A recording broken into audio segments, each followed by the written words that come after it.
Y'all ready to be history? Get started. Welcome. Hi. Hello, everyone. To the Pro Audio Suite. These guys are professional. They're motivated. With Text the VO stars. George Whittam, founder of Source Elements. Robert Marshall, international audio engineer. Darren Robbo Robertson. And global voice. Andrew Peters. Thanks to Tribooth. Austrian Audio. Making passion heard. Source Elements. George the Tech Whittam.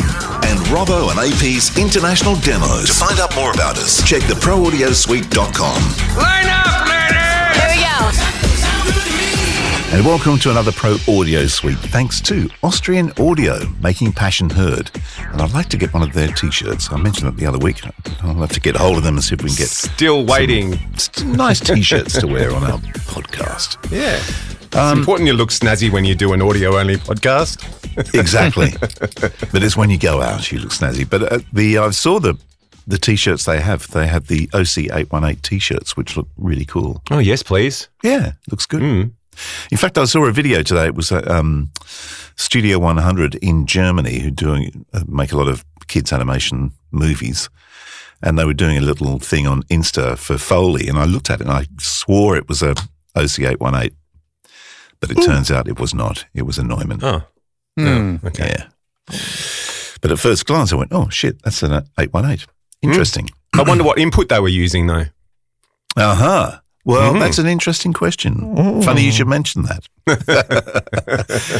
Because something crossed my mind. I've got an ID44, which we use, including loopback, so I can have 4 external preamps going into the ID44, and then that goes into twisted wave. So I can select which mic or preamp I want to use. But only 2 of them are direct ins. The other ones I have to go through the preamps in the ID44, which is channels 3 and 4. But I'm wondering if there is a way or a device that actually gives you 4 channels without using a preamp. Just a switcher.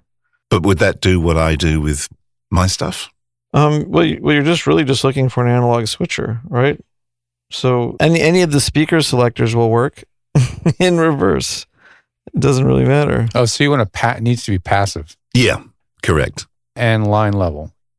Passive, $100 line level. Coleman speaker switcher. Balanced though, right? Yeah. Yeah, which is what I'm using now. The ID44 has the channel 1 and channel 2. Here. Which balanced line level going in, so I can actually go straight through it without even going anywhere near any of their preamps or anything, and straight into... Here's a rack mount version of it for more money. But no, I found something. I found one called the Heritage Audio Synth Buddy Stereo Desktop Switch. The face panel, it looks like it just has a big a rotating switch. So it can go from input 1 all the way to input 10. And then so it's got 10 pairs of TRS inputs and then 1 pair of TRS outputs. So, and it probably works. So yeah. And then the one I pasted there is a Coleman with push buttons. And then Coleman makes another one that's new. It's $150 and it's 3 inputs to 1. But those are stereo, funny enough, because those are all speaker boxes. So they all do it in stereo. But you've also got to have a USB out, so I can USB out of the device into the computer. Oh, so you still need an AD converter. So it's an AD converter as well, yeah. You're just going to go into your Audient. If not, you're looking for a VO passport with the 2 microphones that let you switch. But you want 4. Exactly. Maybe I've got 2. I've got 2 passport VOs. Yeah, you can probably need 6 of them to get your 4 mics. Oh my God! Yeah. Not sensible. But you can do it with just, if you want to do it in your Audient and not use the extra channels of your Audient, you can do it. I can do it by currently, but the 2 other inputs. One, I use the TalkBack, which I'm using. In fact, that's what I'm using right now because I'm sitting out of the booth. And the other one is just another mic that's set up in the booth. Yeah, but both of those go through the preamps in the Audient. Right. But the other 2 that I use for my work, which is the Grace and the Neve, they go through the direct in. There's precious few sound cards. Let's call them that because that's what they've always called them. There's precious few sound cards anymore that are just analog line level I/O input. I have an Echo Audio Fire 2 in my box of junk. And it's a FireWire device with a pair of TRS ins and a pair of TRS outs. And that's all it is. Just a little box. There's a company that makes a little tiny box that's got like 8 in, and they're just balanced inputs. What's the name of it? I don't know. Hold on, I'll find That's it. the hard part, is finding these. Do you know the weirdest thing is I've got in my old PC, which Vin made for me, I have the RME PCI card, but I also got a 4-channel splitter. Oh, yeah. Those things. Because that's how I used to run that thing. I used to run everything into the 4-channel splitter and then into the PCI card, but it was Total Mix, which was a total mindfuck. So that's a good card. I mean, it's a good card. You could put that card in a Thunderbolt enclosure and turn it into a Thunderbolt. Probably make more sense, frankly, to get a, I think it's called the Apollo Twin X4, because it's got 4 sets of inputs. Oh, ESI. Okay. Yeah. Look at ESI. Is their stuff any good? It's supposed to be actually very good, I thought. Okay. It's a German company that's made, it's Chinese, but it's German. Yeah. Yeah. But they make like super small interfaces and just no frills. Yeah. They're making like those problem solver kind of little gadgets that kind of disappeared because, again, Echo Audio was making cool stuff. They were making all these little problem solving line in, line out things with FireWire back in the day. And that's pretty much dead. Well, that's dead. I mean, unless you have an old Mac that still speaks FireWire. FireWire died with what? Mojave was the first thing that killed FireWire? Well, no, they officially left it a little while ago, but you had to get FireWire to Thunderbolt adapters. But now Apple has completely, after recent OS upgrades, completely removed FireWire from the brain, not just the ports of the computer. Right. It's now over with. So I'm seeing the Maya and ESI. I have a lot of good FireWire interfaces too. It's really sad. No, I know. Yeah. It's everything's going the way of the dodo bird when it comes to obsolescence. It's frustrating. Like I watched a video the other day of a guy extolling the amazing value of a 2014 trash can Mac Pro. 2013. Or 2013, yeah. Like the value that, because the thing that's been a big buzz right now is that all computer hardware is going through the freaking roof. Yeah. Storage, memory is all gone batshit. Like absolute batshit, thanks to AI and compute being, all the demand right now. It's gone bonkers. So like I watched, you ever seen DIY Perks? The British guy? He's awesome. He makes really cool stuff. But his latest thing was building a custom-made PC that fits in a wooden bezel. You have to watch it, but he actually extracts an iMac screen from an old iMac that would be obsolete. Literally no one wants these iMacs. He extracts the display, puts it in a wooden frame, and then mounts the inners of a Windows PC laptop, a gaming laptop with like an NVIDIA card in it, a badass. Yeah. And he makes this amazing desktop computer with an old iMac screen that's Retina and has 32 gigs of DDR5 RAM, which right now costs more. The RAM costs more than all the parts he bought to build this, including the screen. I mean, that's just where we're at right now.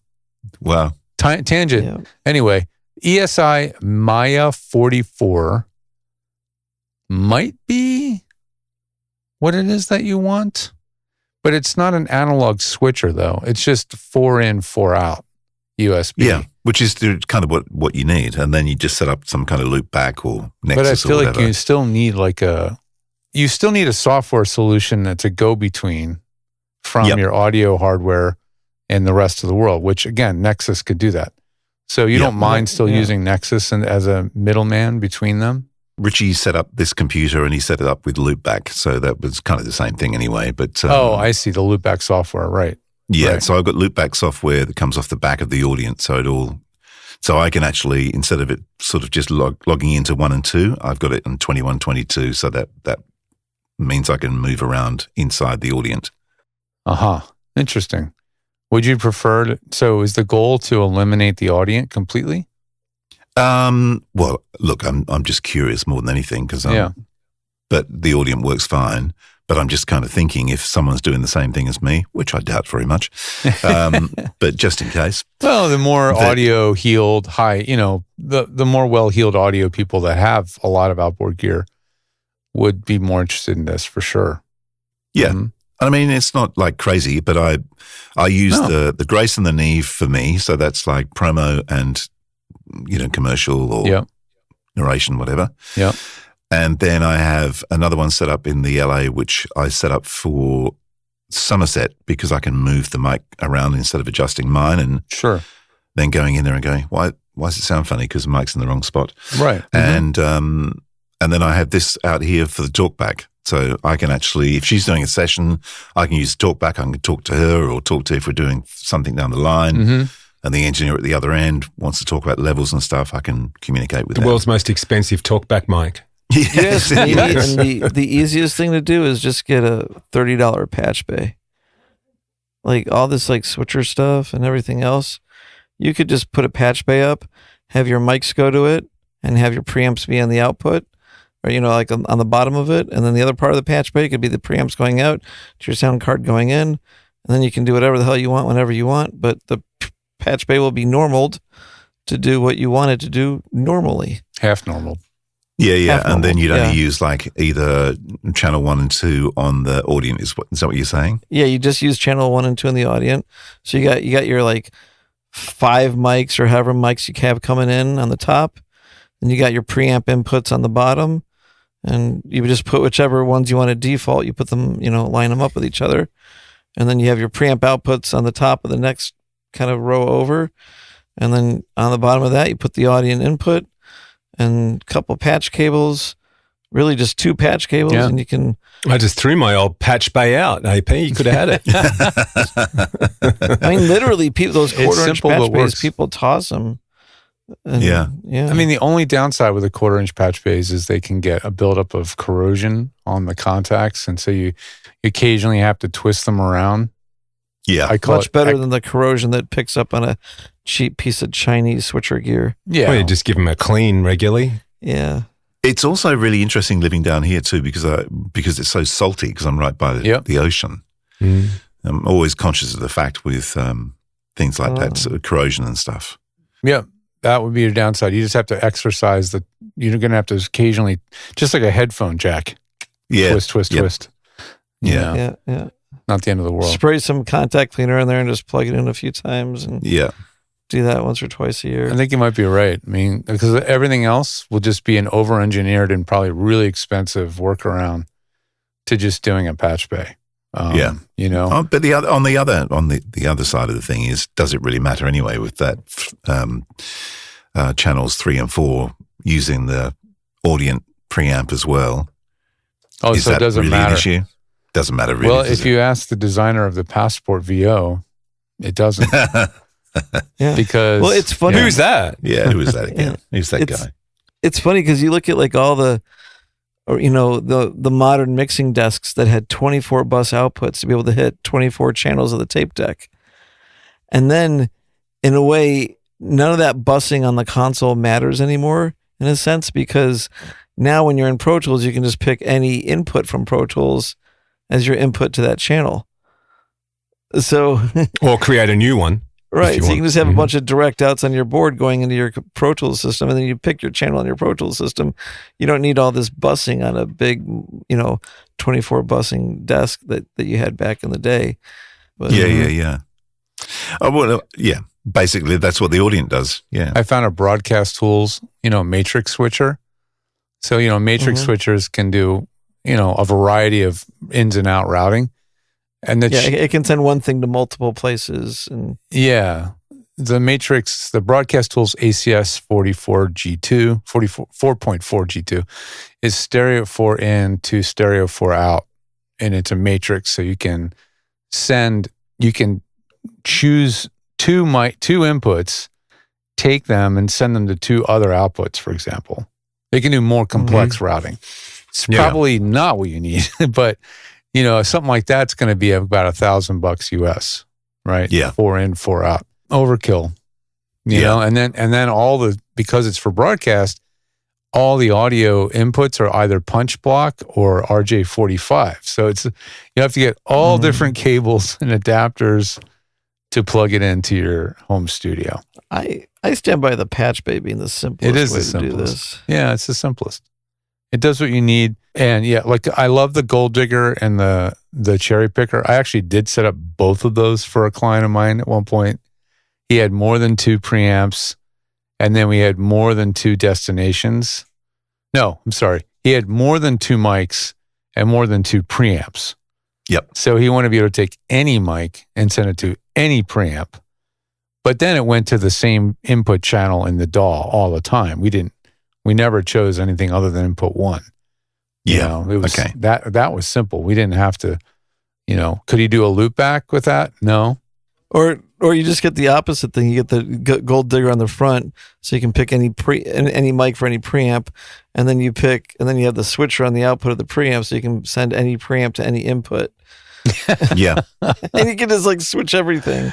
Again, doing all the shit you can do with a Patchbay. Yeah, thousands of dollars to do the same thing as a Patchbay. Mm-hmm. Yeah. I agree.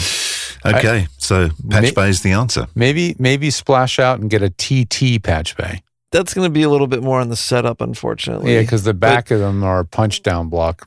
Well, there's a variety. They got TT Patchbays that go to D sub, so those are pretty easy. That's probably the easiest type to deal with. It's just you get your snake and it's D sub and fans out to 8 XLRs. D sub is like a 25 pin connector that looks akin to a printer, an old printer. It's the old SCSI. An old SCSI. Yeah, it's the old SCSI connector. And then, that became a standard. I think, didn't Tascam have something to do with that standard? Yep. Tascam. It's literally called like Tascam spec or whatever. Right. I think. They were on the DA88s, et cetera, back in the day. And so now you have like the one jack in and then a fan out to 8 connectors. Right. And so the downside of those is that you don't have quite as much flexibility. But they're very, they have ones that are what's that company? I forget, but basically the back of the Patchbay is like a little Molex looking connector, so you can patch the back of the Patchbay, which is what I have. But the problem is like the crimping tool to make those things are like $300, and that's kind of the beauty of the 1/4-inch Patchbays, as annoying as they are, because the problem with the 1/4-inch Patchbays is they're inevitably made by Behringer and companies, so they work, but they can just be, I don't know, stupid. Like for instance, I've got a Behringer that they put all the normaling switches on the top of it. Yeah, I remember those. And that's great until you have to pull the thing out of the rack to get to the switches. And then all the switches get switched, and you're like, how did I have my Patchbay set up? What channels were normal? What were half normal? Which were not normal at all? You're like, The other ones I've used, each pair of inputs is a module or card, and you have to flip it over, but you can't do it on the fly at all. You have to completely disassemble the thing. I mean, you're not going to do all that. You're going to set it up once. You're going to have somebody that knows what they're doing help you choose your normaling and all that stuff, and then you'll never touch it. But the biggest failure of all the like what I was going to say is the biggest failure with all the 1/4-inch Patchbays is inevitably if you have to like pull the thing out of the rack. Yep. All the 1/4-inch patches on the back of it just pull out, and you're like, So you always have to make them so that you have enough slack to really pull them out safely. Yeah. And then they work, and they're just like, I mean, they're so dumb. They're hard to screw up, right? Yeah, they're straightforward. 1/4-inch in the back, 1/4-inch in the back, in the front, like. Yeah, I had those. I didn't know what I was getting into when I bought those and put them in my recording remote truck. And they were problematic because just driving around, the vibration, hitting bumps would eventually work some of those TRS connectors out of the back of the patch. Really? Sliding them out, yeah. Yeah, and so they don't grip well. That's the flaw, is that like once you get them set up, they're great, but if you're crawling behind your rack and you pull that thing, you get that half connection. You know how like a 1/4-inch can pull out, and then it nightmare. Yeah, when you're doing 24 tracks of recording and you have 1 or 2 channels being functional, you're reaching behind the patch bay, going like, so are you constantly chasing phase errors and shit with shit like that happening, or not so much, or losing half of a leg of your balance signal? So unless you're disturbing your cabling. Like I can definitely see how those 1/4-inch patch bays are not ideal for like a live rack because it's just 1/4-inch. 1/4-inch doesn't grip. They don't stay in extremely. It's not like an XLR. Yeah. You know, it doesn't stay in. Well, as I said, I just got rid of mine. I used to have up until about 6 months ago, I used to have a Bantam one, like the smaller Is jacks. that TT? And it or was is that all different? Yeah, TT. Well, Bantam and was, 1/4-inch are almost the same. It's like a giant looking TT. Those are well made though. Those On the are back. pro Yeah. level. Yeah, those are broadcast ones. Well, Yeah. all my studio gear came out when I was at George Pat's years ago. They moved. We're talking like 2000 here. I bought everything out of the studio for like $3,000. I got a mixer and a patch bay and all the wiring and all that sort of shit. And so Terry Fogg, who built that studio, originally came and sort of customized it all for my place years ago. And so I've always sort of carried it around, but I only recently got rid of everything. I mean, I've even still got, look, check this out. Ta-da! Look at those. Hey, nice. VU meters, swinging needles. What kind of board was it? The Yamaha, not 07V, what was the bigger one? O2R. Oh, the Is that what I'm thinking of? That's still like yeah. the 24-bit 48K one. Yeah. With all the reverbs and 2 reverb Yep. units and all that sort of shit inside it. So yeah, I mean, I sold that years ago, far out, Right. 15 years ago. Before but, it lost all value.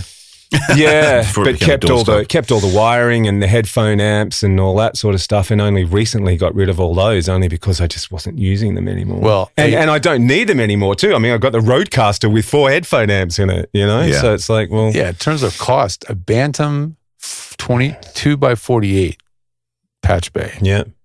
with LDAC, EDAC, or Elco connectors in the back. These are the EDAC, really yeah. big many pin connectors. These things are $2,000 for one the- patch Yeah, bay. wow. EDAC is also the small one that I was talking about. Yeah, like if you're buying new patch bays, they are expensive because they're all cleaned up and ready to go. But yeah, if it's funny how patch bays go. The ones I like the best are the 144 point patch bays that have two normal rows and then one unnormal row below them. Oh, But yeah, I've never I seen think that. I do have a radial balance splitter. I just popped in the booth to have a look and see what the hell it was, but I use that for the 41.6, so I can either run it into the Mac Mini out here, or I can run it through the Passport VO into the Mac Neo. So if I'm doing you were saying you were using the Passport VO. yeah, all the I time. use No, it, that's and great. I was just thinking so how also are you with doing Phantom through that? the Phantom is actually out here, so the Phantom will be on the Grace, and I don't use the Okay, Phantom on the Passport. On the Passport, yeah. Yeah. So you're doing a pass. You know what? Like I do that all the time, George. I have to record like a concert, 24 channels or more, and I have this big passive splitter, and everyone's like, "Oh no, you got to use a transformer." Right. It's like, I had the transformer if you want to break your back, I did have one. and they do add noise, and 99 times out of 100, you split that mic passively and there's no noise. And the one time you get a little bit of noise, you just get one of those Shure barrel connectors that has the transformer in it. Right, for that one And you pesky just like channel. pop, pop, boom. Now you've isolated For that the one bass channel. DI. The bass amp Yeah. DI. I can tell you that was the one that was always a fucking Right. pain in my ass. Yeah. And then you're not lugging a billion freaking transformers and all the weight.